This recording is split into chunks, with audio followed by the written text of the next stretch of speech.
Have you ever seen that video from when they first started telling people you can't have an open beer in your car? No.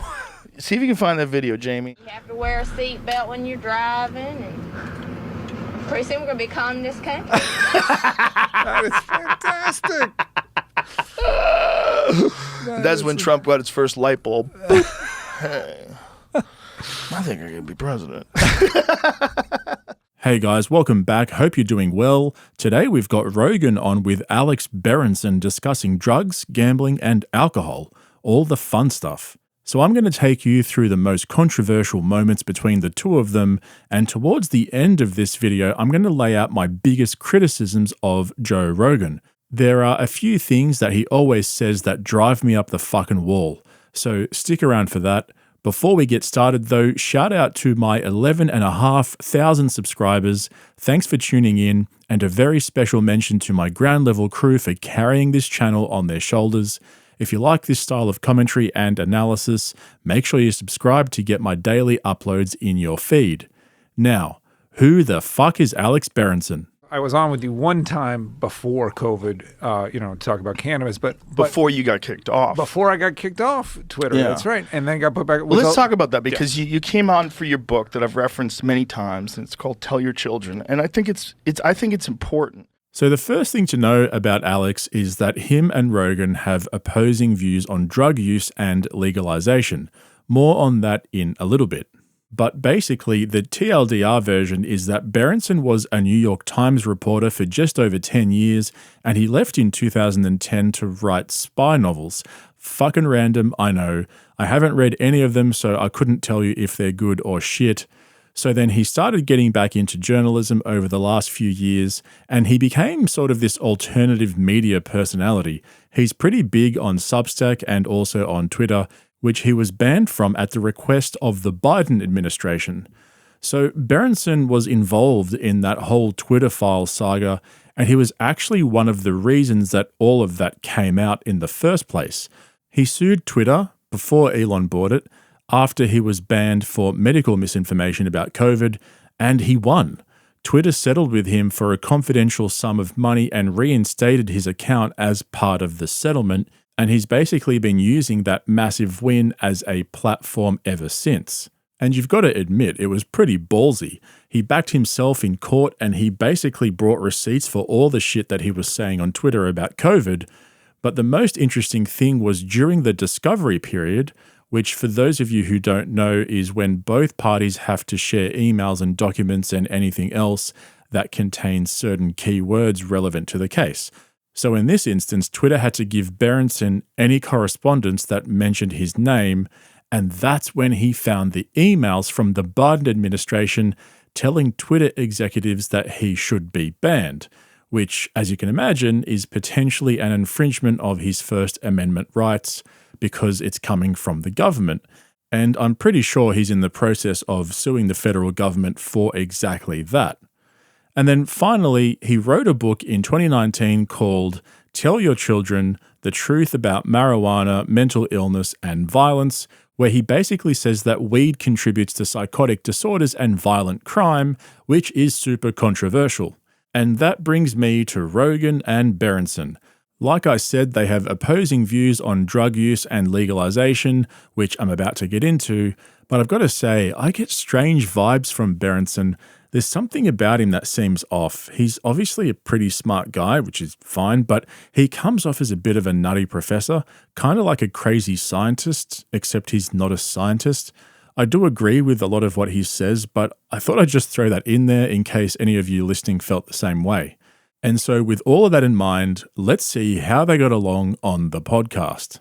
But another thing that we just wrote about, and again, people get mad with the Economics. weed issue. Well, no, traffic fatalities regarding marijuana have skyrocketed. Google that because that's nonsense. No, we wrote about it a lot on better.com. Drunk driving arrests have dropped. What do you mean you've... First of all... No, we wrote about what the sources are, the original studies. Just because someone gets in an accident and they're high. See, because, hold on, stop. No, hold on a second. This is you because you just interrupt want- way too much. No, no, you need to stop. you talk hold in on paragraphs. A second. No. I don't talk in Go ahead. paragraphs. I make full points. Sorry, wrong clip. I don't know who that was, some fucking tough guy. Here's the clip I meant to play. I think when we talk about these things that some people like to use recreationally, like even gambling, like you talked about, we have to be aware that there's consequences to these things too. It's not an even ride. It's not like every person is going to handle every situation well. So they start off by talking about gambling before they move into drugs and alcohol, and they basically make the point that when you legalize these things, they have different effects on different people. As it becomes more available to the mainstream, you'll get like a wider take-up of these products, and they have varying effects on people. Look, there's always been this stuff. And, the legalizers, whether it's drug legalizers or people who, want more gambling, they always say the same thing. Well, you can't really stop people from doing it, and so you got to make it safe for them. Right. Here's the problem with that. Here's the flip side of that. When you legalize it or normalize it, you wind up opening it to people who otherwise wouldn't do it. True. And let me go back to gambling because I think it's a little bit less emotionally charged for people. Once upon a time, if you wanted to gamble legally, you had to go to Las Vegas, basically, or maybe Atlantic City after 1978. But basically, you had to go out to the desert and find that gambling. Now we have gambling in 23 states. We have lotteries on every corner. And just in the last 5 years, we have sports betting on your phone in many states. So it couldn't be easier. So what does that mean? It means it's going to wreck people who would never have been available to before. I think I broadly agree with Alex here. It stands to reason that if something is more readily available on your phone, for example, there are less barriers for people to gamble, and it just makes it easier for those who might only do it here and there to make it a habit. I think another reason that they didn't mention is that it's just so damn profitable. A bit of inside knowledge for you guys. I've had a few online gambling companies reach out to me to do ad reads for them, and the numbers they throw around are just ridiculous. So then you have all these social media shitheads like me plugging all these gambling apps because they pay more than most conventional advertisers, and before you know it, they've got this little ecosystem going where gambling is everywhere. Anyway, now we get into the heart of the disagreement between Rogan and Berenson. Rogan lays out his vision for legalization, which is based on his ideas of freedom, which I'll discuss more towards the end, like I said, and Berenson basically just has a hard disagreement with Rogan. It's pretty respectful though. They both lay out the pros and cons, and they accept that there are good points on both sides. So here's how it went down. One of the things when you consider whether you're going to set up a world where drug use is sort of allowed / encouraged / commercialized is the effect on young kids. It's a really good question. And I, as a person who believes that freedom is one of the most important things, I also come from a perspective where, I'm in a different place in life than I was when I was 20. And what would I be like when I was 20 if heroin was legal? What would I be like if cocaine was legal? What would I have done?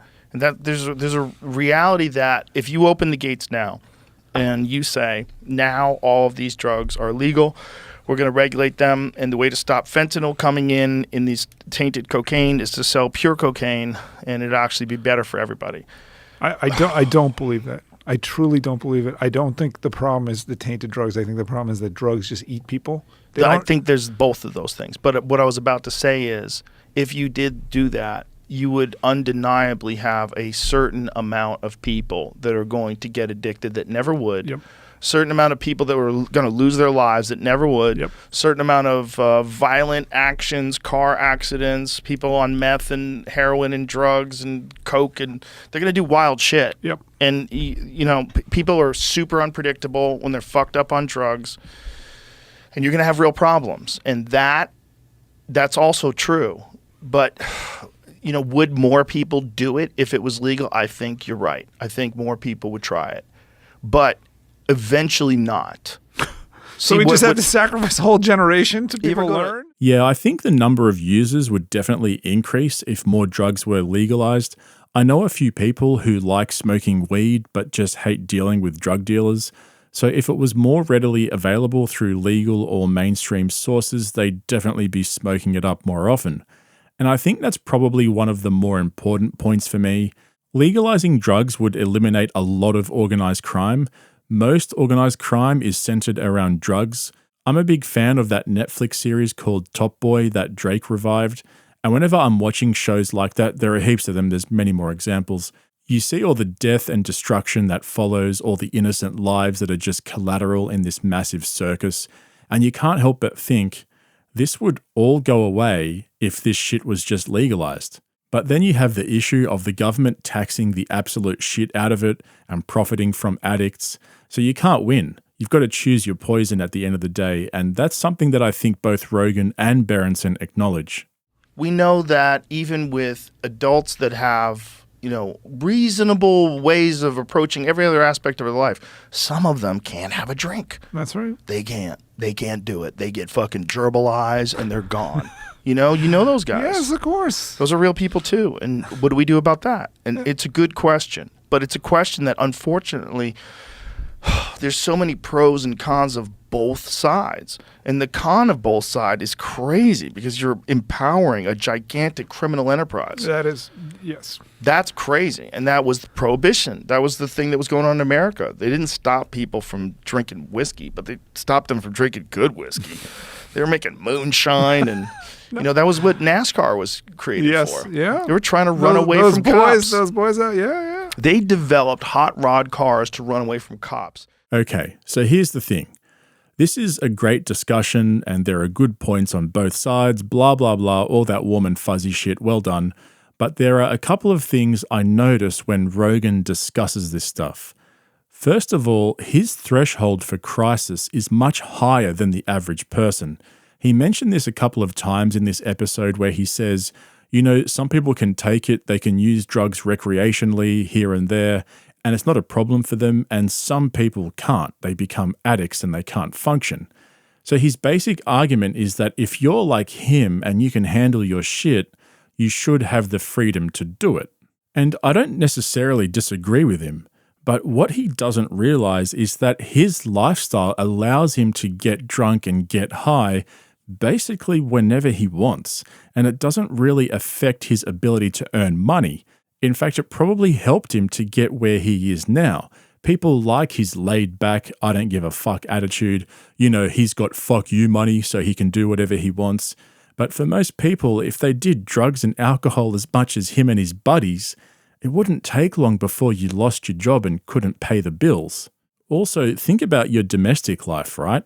He's probably able to get away with much more than you or me when it comes to his family. He brings in so much fucking cash that the people around him probably let heaps of shit slide. Imagine you were constantly high, always having a drink, and then you got fired from your job and then started selling shit to support your drug and alcohol habit. That's a full-on crisis. Rogan will probably never have to deal with that in his life. Same with Bert Kreischer, like I was saying the other day. So when Rogan talks about freedoms and all that, it's fine for him, but for most people who aren't in his privileged position, it's just not a viable way of life. It's like when he says, why can't people just love each other and get along? There's too much hate in the world, yada, yada, yada. I'm so fucking sick of rich and famous people telling everyone to just love each other and get along. What they're really trying to say is that now I'm on top, don't criticize me, don't take away my money and fame, just listen to what I say and keep giving me your money, otherwise shut up and go away. It's a dog-eat-dog world out there. It's just not possible for everyone to love each other and get along. It's easy for him to say in his position of privilege, everything's fine and dandy, but for most people, every day is a struggle. People are living week to week. Loving others and getting along nicely just isn't a priority for them. And finally, Rogan definitely picks his battles. That clip that I played earlier as a joke from episode 917 with Steven Crowder, Rogan was drunk and high as fuck and completely roasted Crowder when they were having a similar conversation to the one that he just had with Berenson. But when it comes to Berenson, who literally wrote a book completely contradicting Rogan's views on drug use and legalization, Rogan is able to have a civil conversation with him, which is good. That's the way that it should be, right? Everyone should just get along. Look, I'm not trying to throw hate on Rogan. He's probably my favorite podcaster, as most of you know. I'm a massive fan. But when it comes to this shit, I really think he can't fully understand the implication of what he's saying for the rest of us. He advocates for freedoms when it comes to shit that he's passionate about, like gun ownership and drug use, and he even gets super defensive sometimes. But when it comes to other freedoms that he doesn't care about, he just says, yeah, whatever, I don't give a fuck. But I guess that's what most of us are like. We care about what we care about. The difference is he's got an audience of tens of millions of people that really just can't relate to his lifestyle.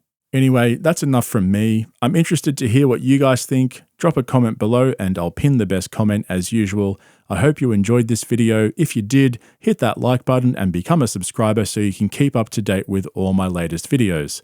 I'll chat to you guys soon. See you in the next one. There are absolutely people who have lobbied, as we talked about how the prison guard union has lobbied to keep marijuana illegal. There's absolutely pharmaceutical companies have done the same thing. It was revealed in the WikiLeaks memos. See, this is where I was saying it was, I don't hold care on, about don't this. interrupt me, you fuck.